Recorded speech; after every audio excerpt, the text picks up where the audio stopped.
Bev again with another video. And today's video, I want to talk about protein intake. I mean, you're always hearing, that you should be eating more protein, but do you know why? First thing I want to say is most people eat enough protein to prevent deficiency. But many people could do a lot better with a higher protein intake, especially as they age, and especially if you're doing any sort of intense exercise, for example, weightlifting.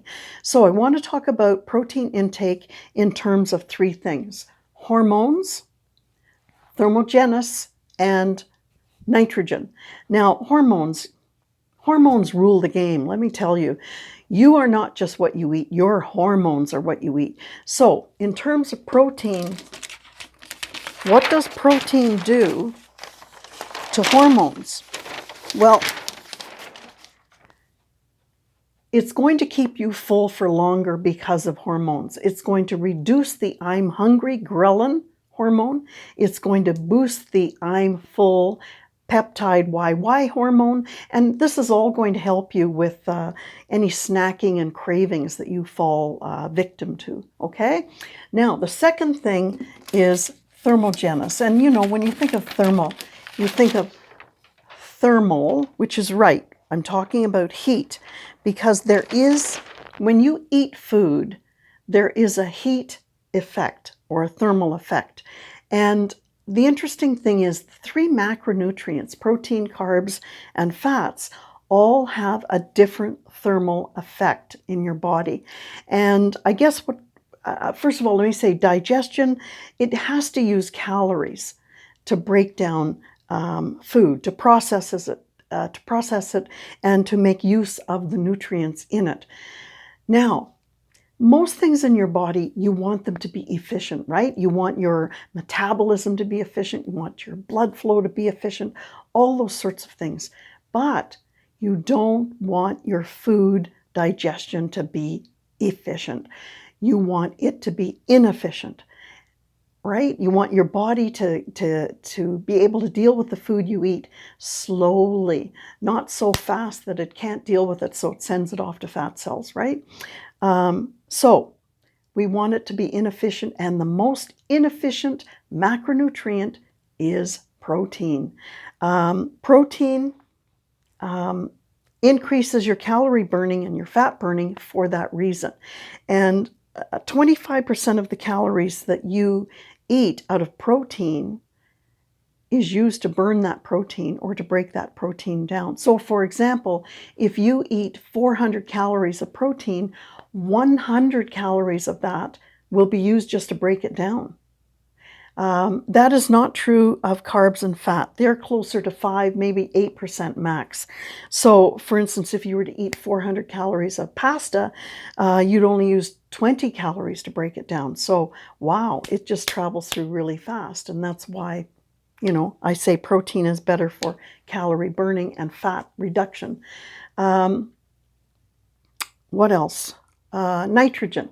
Nitrogen, if you think of the macronutrients, nitrogen is only found in protein, and you need nitrogen as a construction block to build cells and repair cells.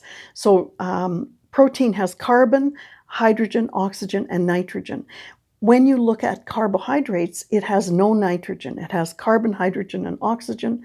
Fats they only have carbon and hydrogen. So actually, we're just a bunch of chemistry, right? Chemistry rules our health, just like hormones. So let's look at nitrogen. As I said, it is used to repair and build cells and tissues. Now, it can be your skin, it can be anything, but usually we think of muscles and bones. And as I say, especially as you age, you want to worry about nitrogen because you want to build muscle mass, or at least prevent its loss, okay? And you don't want to have porous bones. You want to maintain dense bones so you're not slipping on ice and, fracturing your hip or breaking your arm or something. So and it can prevent osteoporosis, right? So what I'm talking about as you age is you want to have a good lean to fat tissue ratio. So you want a lower body fat percentage, and you can do this, okay, by eating more protein, by building up more lean tissue. So for your health, and for your weight and your fat loss and your calorie burning and your metabolic efficiency, I want you to eat protein with every meal. And I want you to eat, if you're absolutely not, you don't exercise, 0.8 grams per pound of body weight. And, if you're exercising and lifting weights, up to 1.2 grams of protein per body weight over a 24-hour period. So